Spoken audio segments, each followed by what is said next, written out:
you and I know that our inherent state of being is happiness. Yes. Yeah. And I'd love to know, when did you awaken to this truth? Because most of us spend our life chasing for happiness outside rather than looking at it within. Is there any profound moment or experience that caused this shift in you? Nothing comes to mind, but when I go back to my youth, into my childhood, I was always happy. So I don't know any different. I'm going, oh, I'm going to be, I never thought about it. I was just happy, right? Just think about it, because it was a happy life. We weren't rich by any stretch, but there was enough for everyone to be eating their meals a day, and everything we basically needed, we had. Nothing comes to mind. But when I go back to my youth, into my childhood, I was always happy.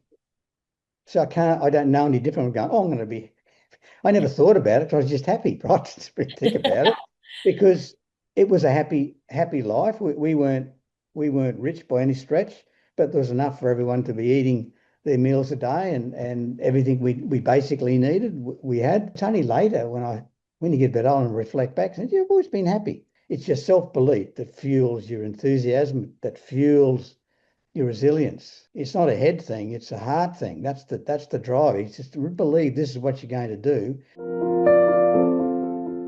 Morning, Ross. How are you? Welcome to the episode of the Happiness Hour, our podcast series that focuses on absolute happiness and consciousness.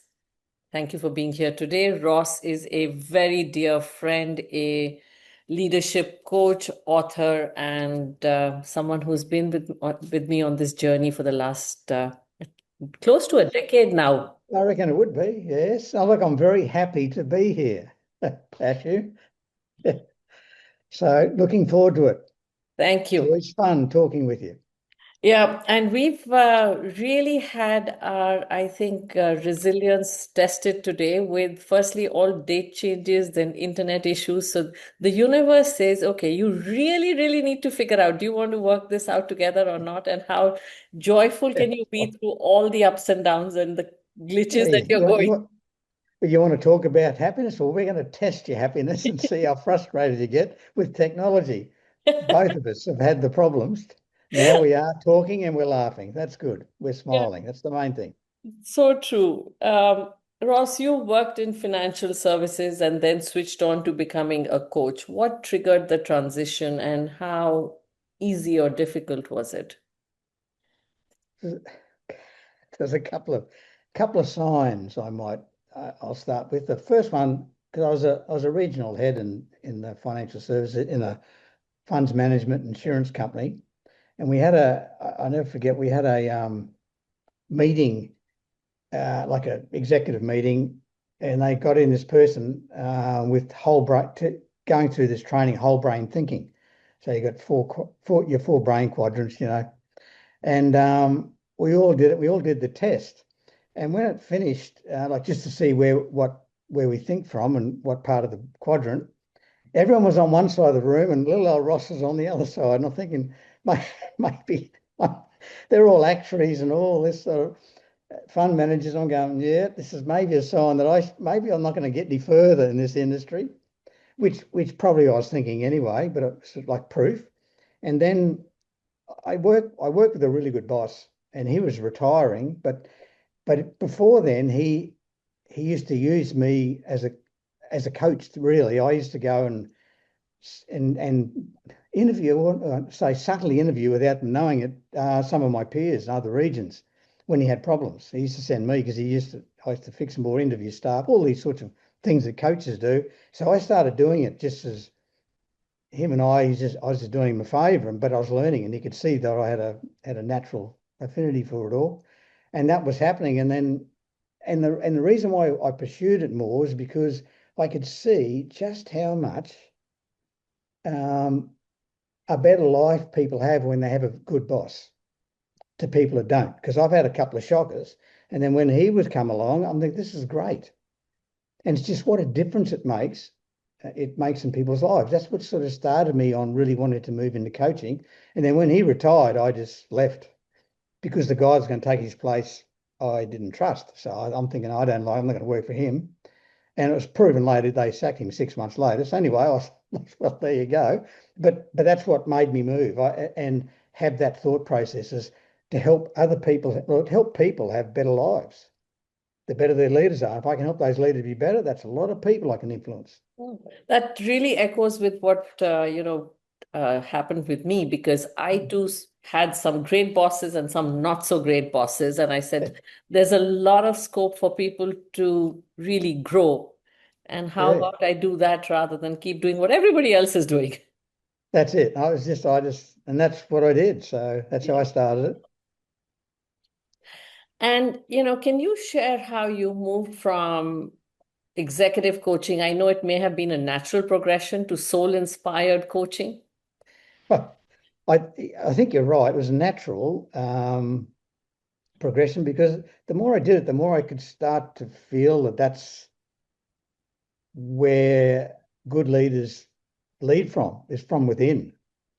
And not that you'd necessarily at that point, back in the turn of this century, and moving into that sort of, I guess that those first 5, 10 years of my coaching, because I started coaching in 2001, that I'd be talking about it because they wouldn't be talking about that. It's all, very serious stuff.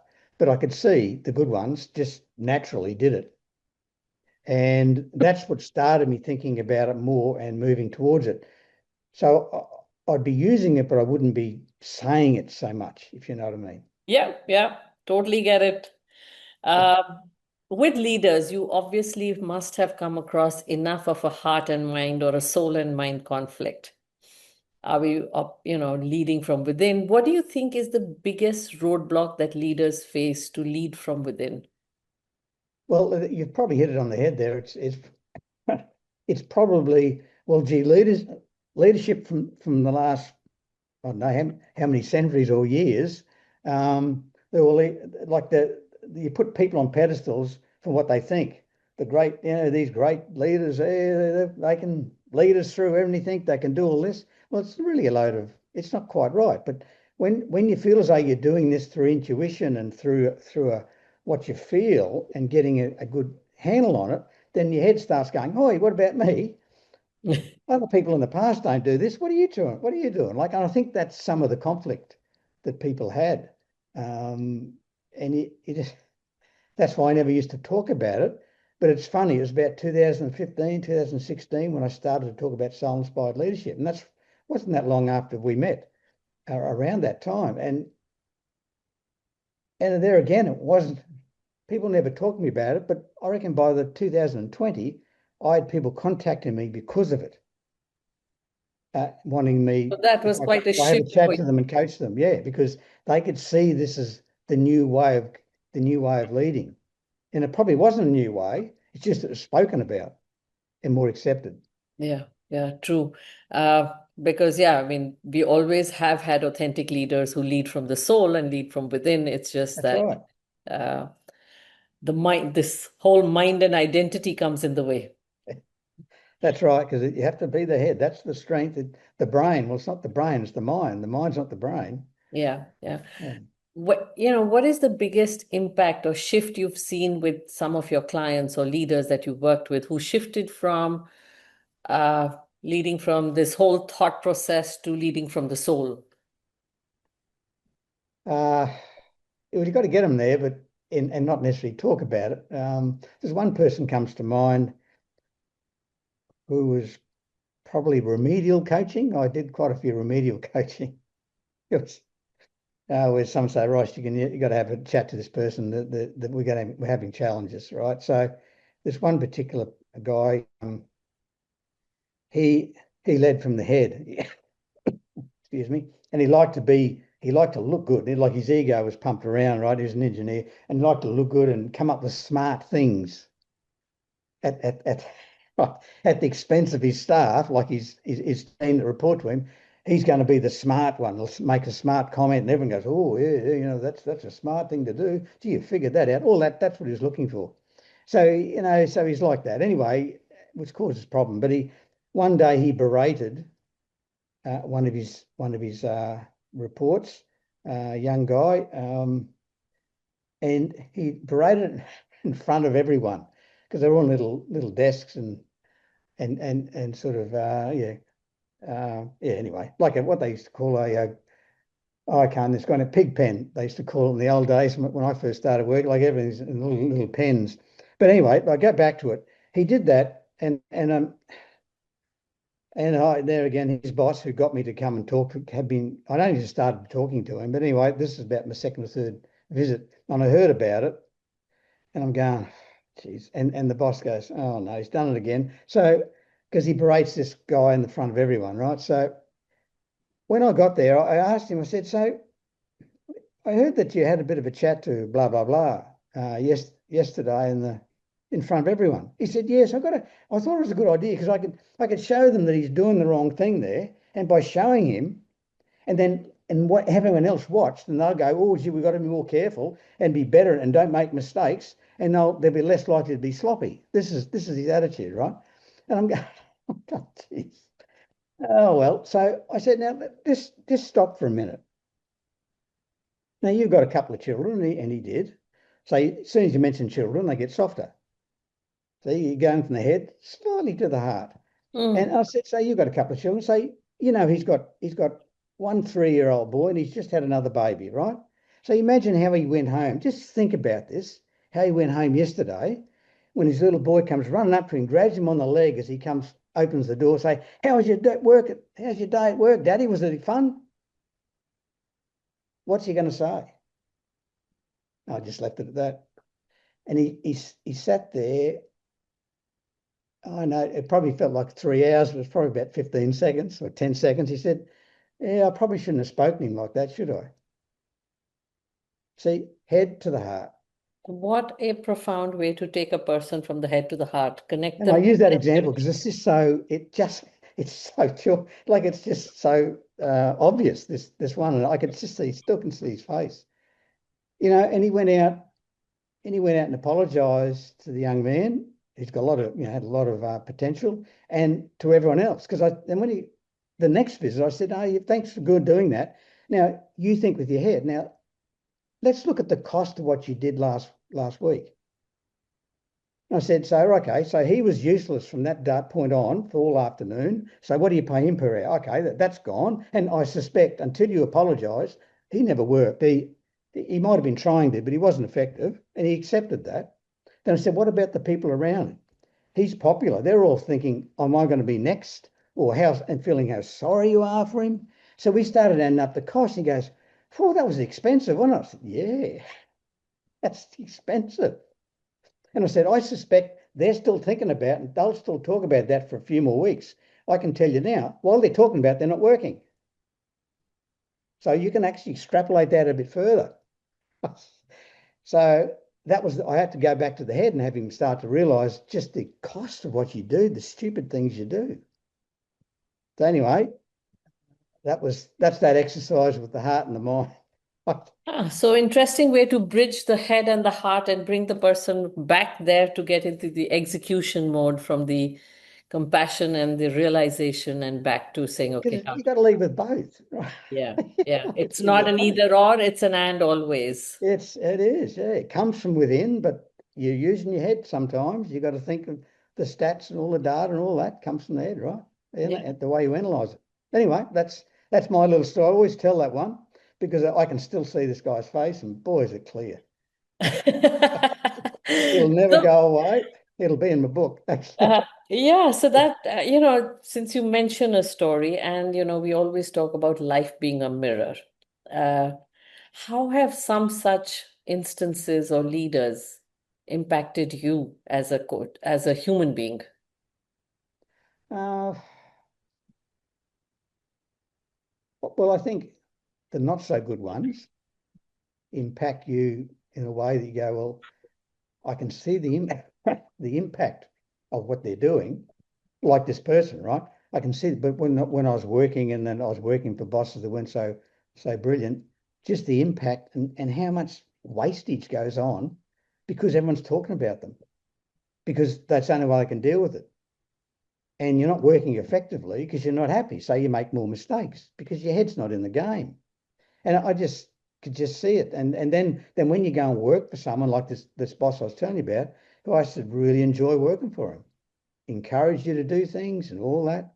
So that's the difference and the impact. So when I think back of the impactful bosses, I've had a couple, and when many years ago, I was about 20 in a bank, used to work in a bank. We used to have a fun time. We'd go to into a little country town, and an agency. It was just him and I for the day.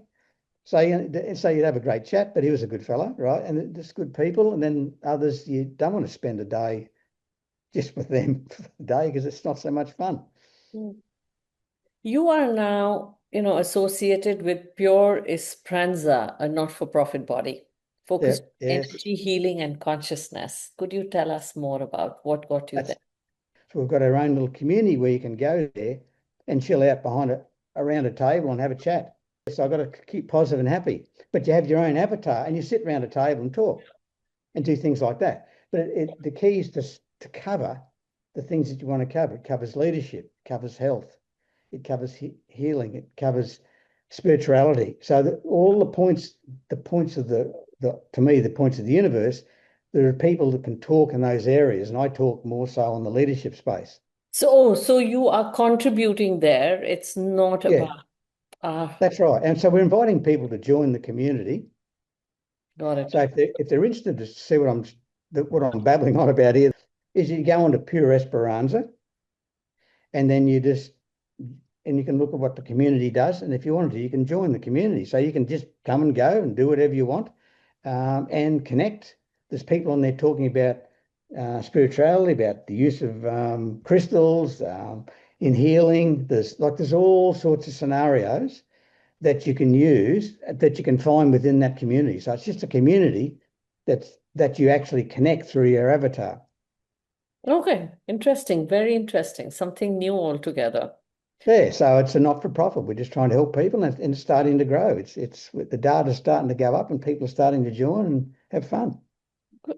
Sounds fascinating. I'm going to check this out. Yeah, you'd be interested in it, I'm sure. Yeah, you know, Ross, you and I know that our inherent state of being is happiness. Yes. Yeah, and I'd love to know, when did you awaken to this truth? Because most of us spend our life chasing for happiness outside rather than looking at it within. Is there any profound moment or experience that caused this shift in you? Um, Nothing comes to mind, but when I go back to my youth or into my childhood, I was always happy.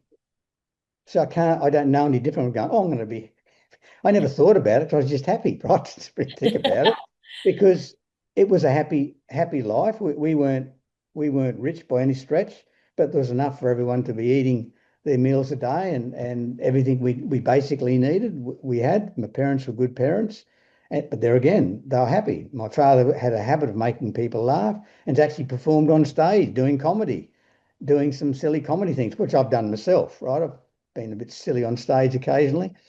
Haven't done it for a while, but the point I'm making is it's just the way it was. I think it's only later when you get a bit older and reflect back, and you've always been happy, because people have said sometimes, geez, you've led an easy life. No, I wouldn't say it's any easier than other people. Just, but I'm optimistic. So I look for the good side and I talk about the good things that happened, not the things that didn't. Other people dwell on the bad things and they think, oh, that person had a bad life.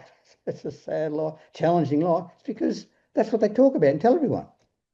That's not always the case. I mean, there are things that happen that out of your control to some point, but although we do attract it.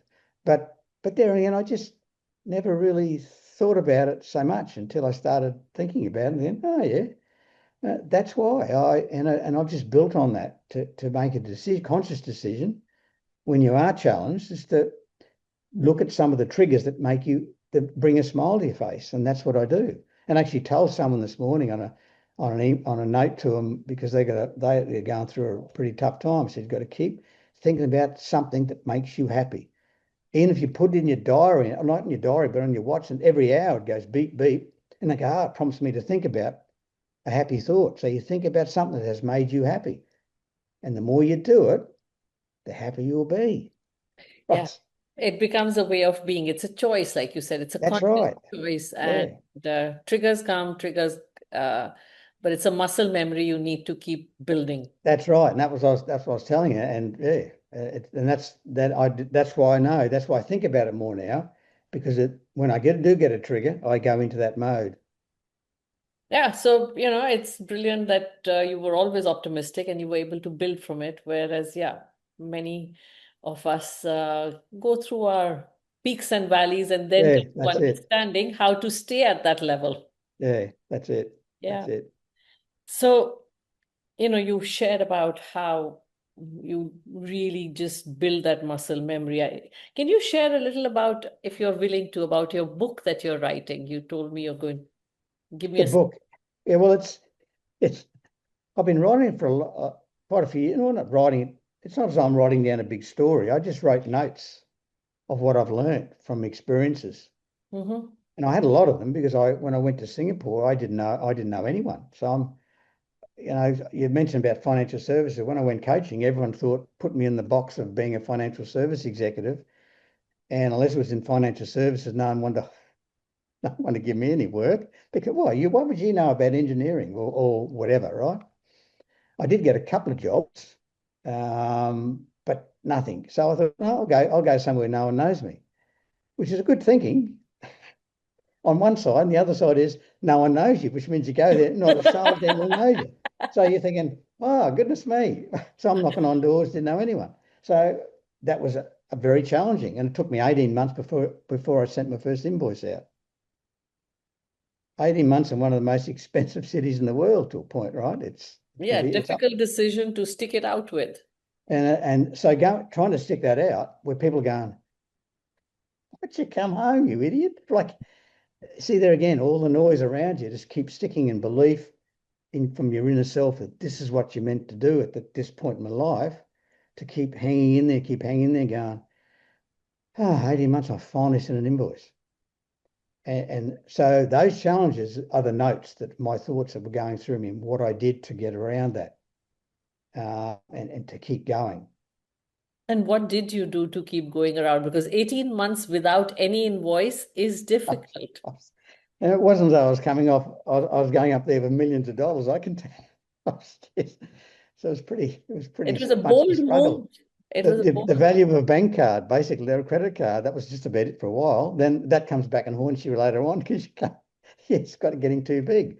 But I guess what keeps you going is asking yourself what keeps you going is the belief in yourself. It's your self-belief that fuels your enthusiasm, that fuels your resilience. It's not a head thing, it's a heart thing. That's the drive. It's just to believe this is what you're going to do. And the little wins you have, which I did have some little wins, but they weren't earning me money then because I was just doing stuff for people because they weren't going to pay me. Because when I went there, you got to remember this is a lot of years ago, 2005. When I mentioned I'm a coach, they said they'd go, "What football team?" Like they had no idea. Like coaching in Singapore was not really heard of yeah, that much. yeah. So you got all these challenges. So then I fell into financial services up there a bit to do some assessment and sort of consulting to some of the banks. That finally gave me my first invoice, which wasn't coaching per se, but it was assessing bankers. Yeah. So the next thing. So it's sort of related. But anyway, that's what got me going, got it moving, but a lot of ups and downs because of that. Okay, I'm going to ask you something which, when we were talking before we started this conversation about, as you read through my questions to you, you had a revelation today morning. And I'm curious to know, what was the revelation that you had today morning? The revelation I had was back to the book is the idea is like an epiphany um, about what my last chapter is. So I've written all these things, and it's basically the experiences I've had over 20 years of ups and downs, and there's probably more downs than ups, but there's enough ups to keep to keep me above water. Um, but how do you end it, right? So this is some of the reason why I never really started to write the notes and sort of put it into book form. It's just a whole pile of bullet points. Um, and then I just had an epiphany just recently, reading a book called Spiritual Intelligence. I'm going, I think this is I know how to win this. I know how I can close the whole experience off. And that's that happiness thing. And it's that going back to that, but it just put it in a perspective that I can actually, that's how I can end the book. Because the book will be full of, I guess, helpful hints of what I uncovered for people who are entrepreneurial, because I that's what I was, an entrepreneurial up there, because no one really heard of coaching, and didn't know me. So that's one. Secondly, now as I get older, still looking to really make an impact, one with the book or something else, that in my later years, I've still got the enthusiasm and self-belief to make an impact, not just go, oh, well, I'm over 60 now. And people put you in a pigeonhole. They go, well, you're over 67, just ease back and forget about it all. Just relax. And I'm going, Lordy D, I couldn't retire if you, I just had no interest. I'm slowing down, but I want to keep the brain going and creating an impact for people.